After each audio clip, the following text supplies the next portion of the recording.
అంతగా మాటలు రాదు. దో I speak Telugu at home. It's very difficult to speak Telugu in a dayas. So let me speak in English only. Okay. See, due and adequate representation to all communities. Yes, due and adequate representation to all communities. See, in constitutional courts, we need diversity, not dynasty. See, 350 families control whole judiciary. Every third judge's uncle, nephew, niece, brother, sister is a judge. So judge appointing judge. We need representation. So to understand this topic, judiciary pre-British, after British, during British, judiciary pre-independence and post-independence.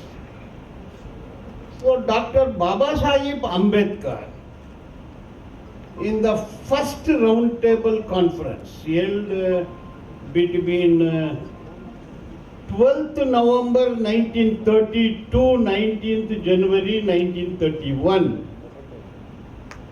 see, his commitment, understanding to the society, he made a representation, submitted a memorandum to British, because first roundtable conference was about sharing power.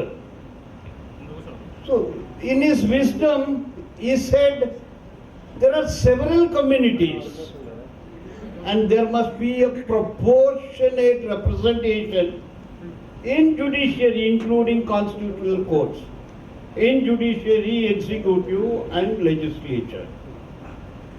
1947, August 27th, two constituent assembly members, incidentally they are Andhrais, one by name Munisami, another by name Nagappa.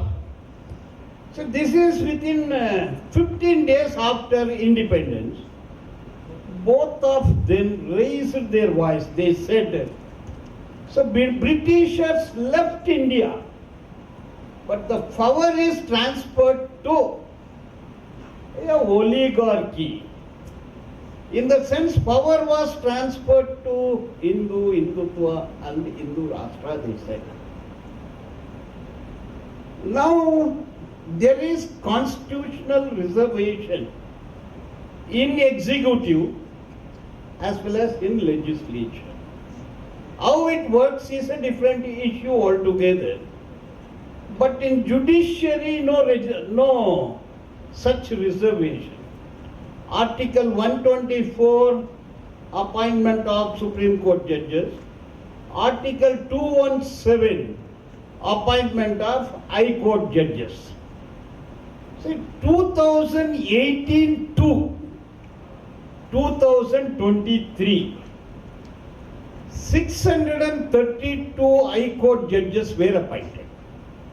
So you all know we have 25 High Courts. So Andhra Pradesh High Court is the 25th High Court. Prior to bifurcation, it was only 24 High Court. The sanctioned strength is 1,114. 860 judges occupied the position. So 2018 to 2023.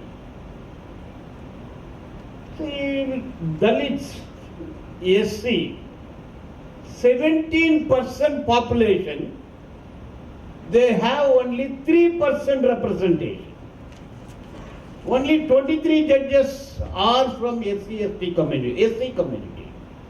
ST 8% population, they have only 1%. There are only 10 ST judges. The backward class is concerned, it's 76. Percentage wise, it is 11.2%. So SC, ST, OBC, then minorities. Minority 15%, they have 36 judges. If it is calculated, it is 5.5%.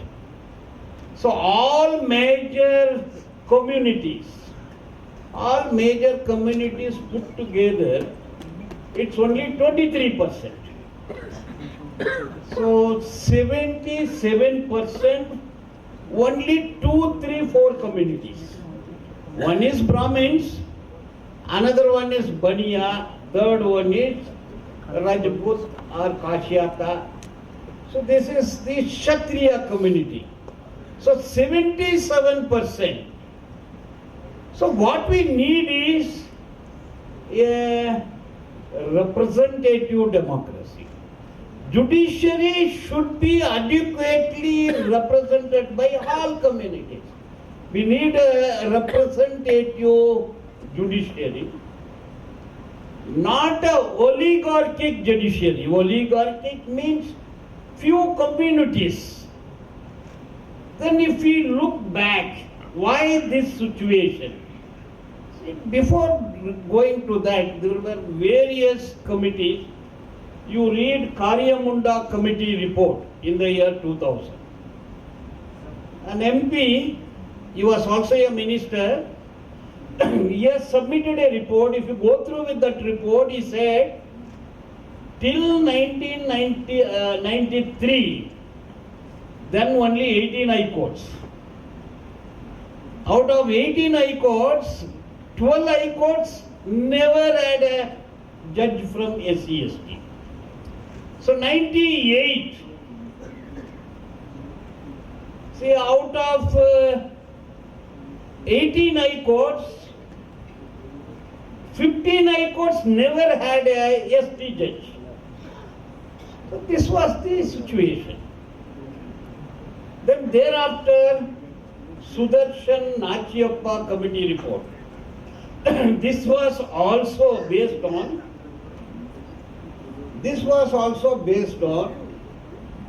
the study made by an MP and submitted a report regarding appointment reservation in judiciary, representing from all communities.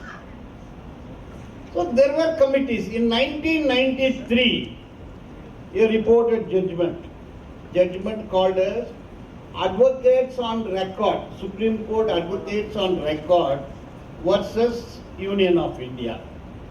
Justice Ratnavel Pandian said, quoted in the judgment, this judicial positions cannot be a prerogative to a particular caste, religion or community. He further said, so there cannot be inheritance or patronage. And P.S. Sawant, the then judge of the Supreme Court, further said, even after 60 years of Indian independence, still judiciary is under the control of a few communities. Few communities means it's only Brahmins, Baniyas and Rajputs, majority Brahmins only. So Karnataka High Court, we have 51 judges, 19 are Brahmins, remaining Baniyas. The present Supreme Court, out of 33, 5 women judges, all are Brahmins. 36% judges in the Supreme Court are from the same community. So a small group of communities is taking over the entire judiciary. So judiciary is very important area of governance. As legislature is a state, as executive is a state, Judiciary also is a state. But when the judiciary controls executive and legislature, any judicial pronouncement affects the citizens of this country. So if you are practicing in the labor side or if you are a labor activist, there are two judgments which ravished, devastated the life of backward class, Shudras or OBCs, as well as Dalits. The Steel Authority of India case, 2001. See, wherein the Supreme Court said all companies can employ contract laborers, outsourced employees. So the dream of becoming permanent worker is shut completely. Then comes 2006, Uma Devi case. So dream of becoming a permanent staff in any government service is completely shut. So even today these two judgments devastated the life of OBCs. So, and there is sufficient representation in the higher judiciary, those judgments would not have come. Because see, the judges, how judges are being selected. One is collegium, that is the invention of Justice Verma. Judges appointing judges. Then you are practicing in Telangana High Court, I practice in Karnataka High Court as well as in other courts, trial courts. See, an advocate who comes to the court in a car driven by a driver. Moment they complete their law, they come to the court in a car engaging a driver. They take the juniorship in a well-established office. So if they want to become judge of the Supreme Court, see, they are lifted to the top post. They become judges of the High Court at the age of 40. So take the case of Dalit, SC, ST, OBC. They travel by bus or train to come to the court. Either a city bus or a metro train. Getting a senior is also difficult. If they have a caliber also, they become judge of the High Court at the age of 50. So these forward communities, they become judge at the age of 40. So 22 years plus 3 years. 25 years, they become the judge of the Supreme Court. So as advocate, we also noticed, see, the advocates from the forward community reaches this top by lift. Whereas OBC and SC/ST advocates has to reach the top climbing the step, 1 step, 2 step, 3 step. By the time they reach 10 steps, they will be in the 100th floor. This is the scenario. And see, this is not overnight. The lawyers, judges means first generation, second generation, third generation, fourth generation, fifth generation. So fifth generation lawyers only reaching the top. So present Chief Justice of India, his father was a Chief Justice. So he is a Chief Justice. His son will become Chief Justice of India from a particular family only, particular religion, particular caste, particular faith. So they then premier law colleges. So to have an entrance test in any national law school, again, English language. So they have to crack the test with English language. With vernacular language, whether Telugu, Tamil, Kannada, any language, you are unfit to get a seat in National Law School or any premier law colleges. Judges' children, IAS, IPS children, those who have passion for law, so they join in very premier institutions which are available in Hyderabad, Delhi, 1 lakh fees per month, completely equipped. Then they higher education, they go to Harvard University or Oxford University. Then they took up practice in Supreme Court. At the age of 45, 50, they can reach the position as a Supreme Court judge directly without entering into the High Court. Now you are on the right, Mr. Justice P.S. Narasimha. He is from Andhra. He started practicing in the Supreme Court. Now directly he is appointed. I am not questioning that. The opportunities I am telling, how they are reaching. So what the backward class OBCs and SC, ST, what we should do also should be analyzed. How to promote the lawyers from these communities to reach the top. I will stop at this. So prior to independence, what was judiciary in India? See, till 1774, judiciary just Britishers introduced. The High Court was established in the year 1861.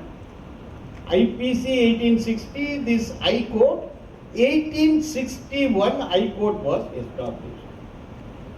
See, prior to establishment of High Court, then establishment of universities.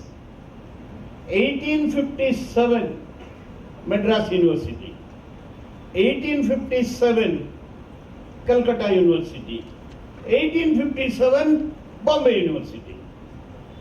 From Madras University there were about 45 graduates, first graduates. Whereas in Mumbai, Bombay, about 50 first graduates, less than 30 Calcutta High Court. See, by 1867, matter of 10 years, there were about 2,500 graduates from these 3 universities. See, no SC, no ST. Out of 2,500 graduates in the year 1867, no SC, no ST, no OBC. See, the priestly class, that is Brahmin. Again, merchant class, that is Baniyas. Then Parsis, Europeans, they were the graduates. They took over everything because they had money, they had opportunity, they took up English education, and in the judiciary, prior to independence, 40 to 50% Brahmins, 20 to 30% Rajputs, 10 to 20% Parsis, 10 to 20% Europeans. So throughout India, wherever the courts were established, so these communities occupied entire judiciary. Nariman or Palkiwala, any judge, Ram Jethmalani, son Mahesh Jethmalani, you name anyone, Parsis. They dominated the Supreme Court also. So throughout 1862, 1947, this was the situation. So none from OBC, none from SC, none from ST. There were some judges from minority communities, Christian communities, because of European influence, and Muslims were also rulers. But top was Brahmins. Next to them, Baniyas, Rajputs, Europeans, Parsis. Very few percentage of Christians and Muslims. So the OBCs were completely neglected, unable to. Where is the education? So we failed to take up English education because we were just laborers, manual and menial laborers. We have no opportunity to take up a graduation in Madras, Calcutta, Bombay. A person from remote village at Visakhapatnam cannot go to Calcutta. So financially weak. How only these communities took up? Then we have to go back. We have to go back prior to the arrival of British. So prior to arrival of British, no right to Dalits, no right to OBCs. The Shudras and Panchamas were kept away from the Agrahara and the forward community village. So Shudras not supposed to go to school, no education. It was completely denied. During Peshwa regime in Maharashtra, these acharis, jewelry makers, they took up education, they were beaten, punished by Peshwa kings in Maharashtra. It's all recorded. So throughout you go pre-BC or post-BC, see the philosophy. So philosophy starts from Veda. Vedas, if you read verses 30, 90, Vedas, they say Brahmins come from mouth, Kshatriyas from both the hands, Vaishyas from the stomach, and Shudras from the leg. And where did the other come, SC, ST has come? There is no explanation. That's a different story. So the education was denied to Shudras. Education was completely denied. Then you come little, Manu Srimati, chapter 1, verses 31, Shudras should serve the upper class. That is the law, Manu law. Then you come to Bhagavad Gita, see chapter 4, verses 31 again, Satur Varniyam Maya Srishtam. So Krishna says, I only created 4 Varnas. So Brahmin's job is becoming a judge. Brahmin job is holding positions. Kshatriya, of course, war and rule. So entire merchants, business class, Vaishya. So they were in possession of all the wealth generated by Shudras. Therefore, when the British arrived, they could able to take up the education. Then few more instances. This Shambhuga in Ramayana. There is Uttarakanda in Ramayana, Shambhuga story. Rama was ruling Ayodhya. He was in his palace.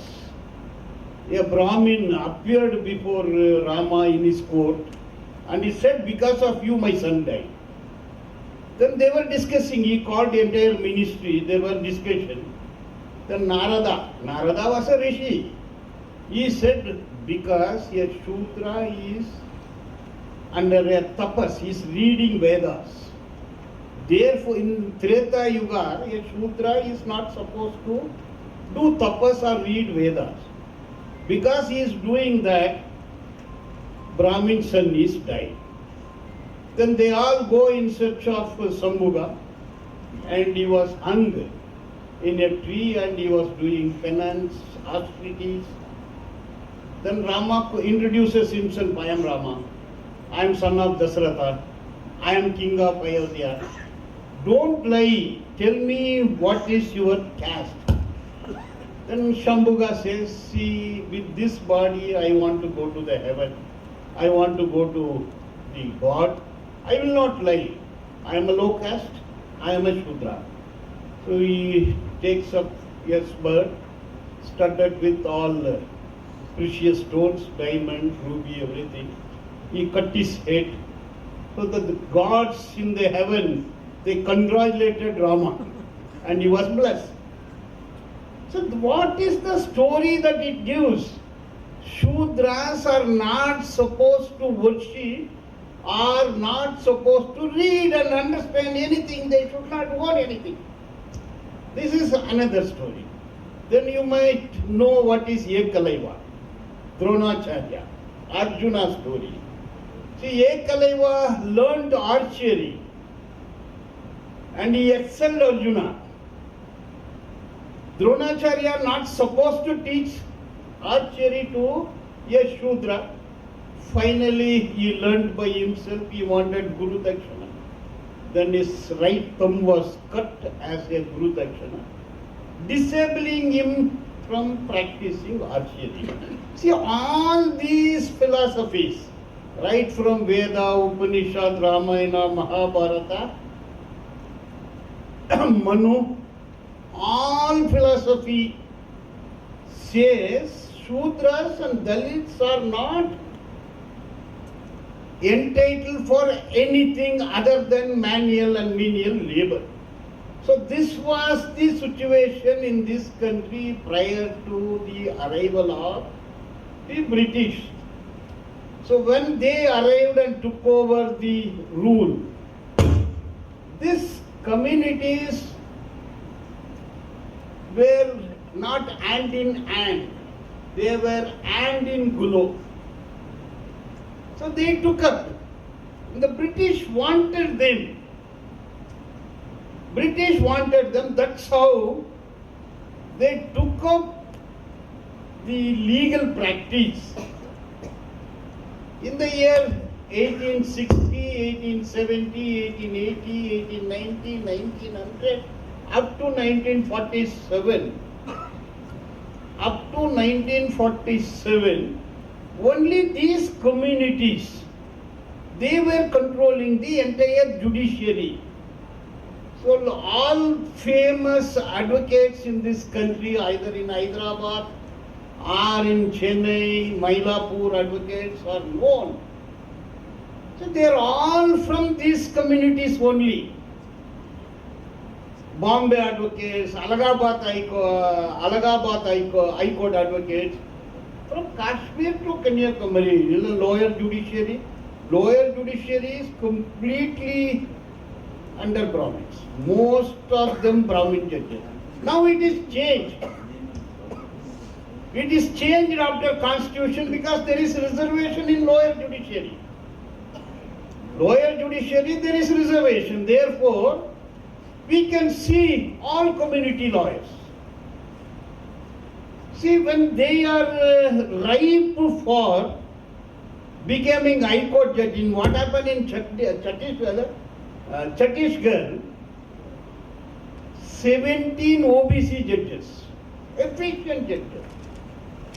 And fortunately, their age was less. They could able to participate in the examination. They were successful. They were selected in younger age. They become district level judges, ripened to become a High Court judge. All that 17 were dismissed from their service. So one way or the other way, the candidates from SC, ST, OBCs are pulled down one way or the other way. Then the concept of OBC. See, during the middle of 20th century, 1950, thereafter only, so there was, the British recognized depressed class. That is Dalits, SC, ST, depressed class. But they never considered OBCs. See, it is only during 1952, 1953. See, they appointed a commission. They started recognizing OBC as a community. OBC as a community. And it is thereafter, after 25 years, during 1980, see, commission, Mandal Commission was appointed. It was accepted by the Government of India in the year 1990. And you all know the present ruling dispensation, their organizations, whether it is RSS, ABVP, or Bharatiya Janata Party, they are tooth and nail. They opposed Mandal Commission. VP Singh sacrificed his prime ministership. In 1990, Mandal Commission was accepted, and 7% reservation in executive, not in legislature, education and employment. So backward class reservation, not in legislature, MP, MLA, no reservation. Of course, local bodies, there are reservations, OBCs, B, C, A group, all that is there. But as on this day, there is no reservation for OBCs, either in the parliament election or MLA election. Education and employment, 27%. So 27% OBCs are entitled in the legislation also. Anyone is here to say don't want reservation in legislature? Let there be 27% MPs in parliament. That is our demand. You amend the constitution, it's a benevolent constitution. Why the OBC should not get reservation? Why OBC should not get reservation during MP, MLA election? That is one demand. And similarly, let there be 20% reservation in higher judicial. 27% reservation in constitutional courts, High Court and Supreme Court. I already said 1,114 posts in 25 High Courts. Let there be 27% reservation. See, what is the census? 1931, 2011.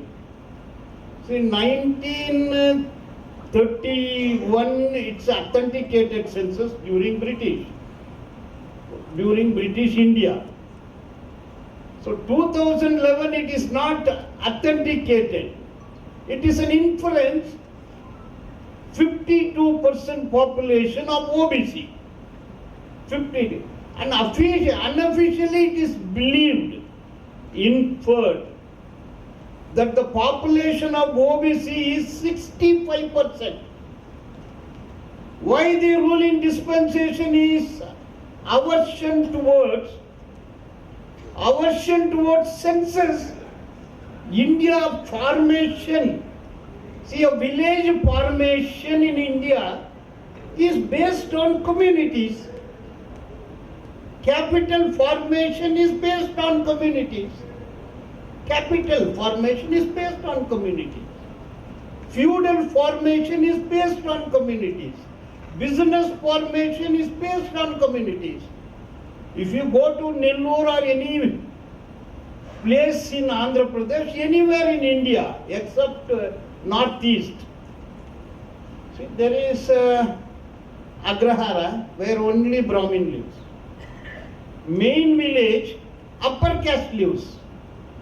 There is separate Shudra colony. That's a colony.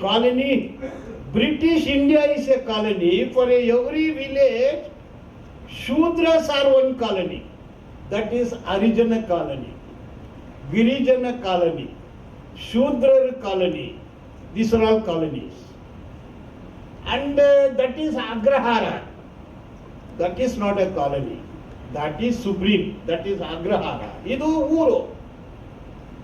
So Uru is different. So this is the formation. If you come to city, then many slums. There is villas, flats, apartments, slums. Bangalore, I have an estimation, we have 1,400 slums and 40 lakhs people live there,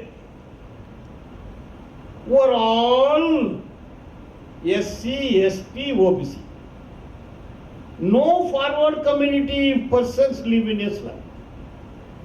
This is how it is formation, even capital formation. All agencies, whether it is Hindustan Lever Limited or jewelry, even Masala Dosa is a franchise only to the communities. If you come to Bangalore, you can see Gaudaru Biryani Hotel. In Andhra, Naidu Biryani Hotel. It's all franchise.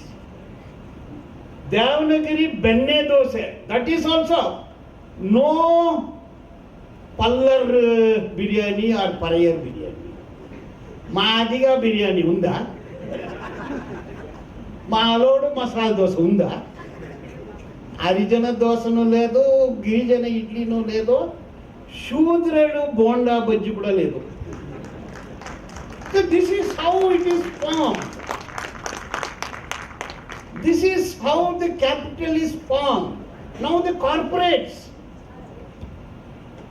Who are corporates? Adani, Ambani. The lowly paid marriage recently happened is Ambani's son's marriage. He spent little amount of 6,000 crores to perform his son's marriage. So entire business is with them.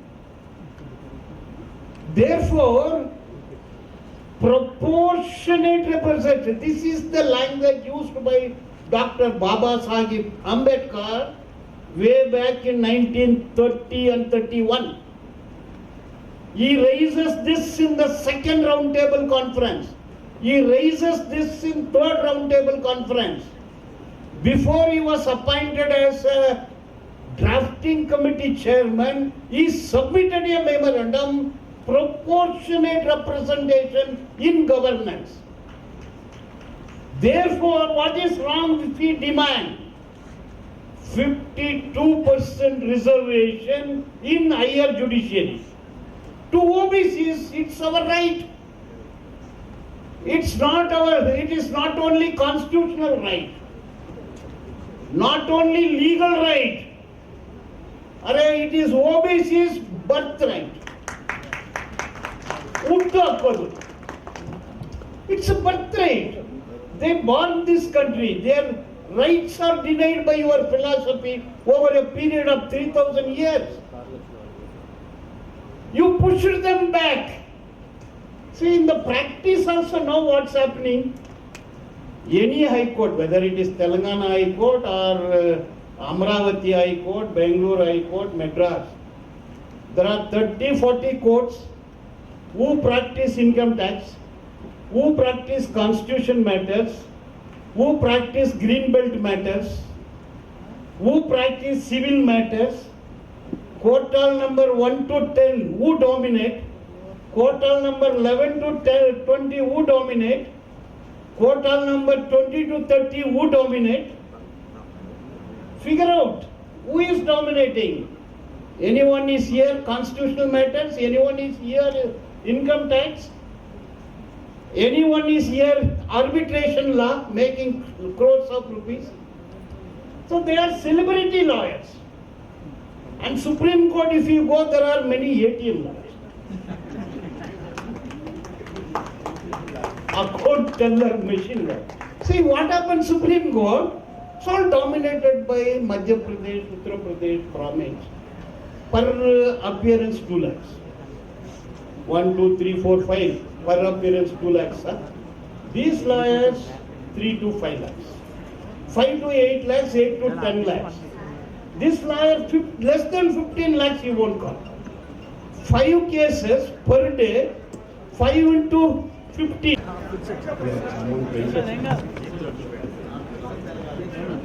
See this argument, appointment on merit is bogus, fake, fraud. What is the merit? We should complete our law, LLB. We complete.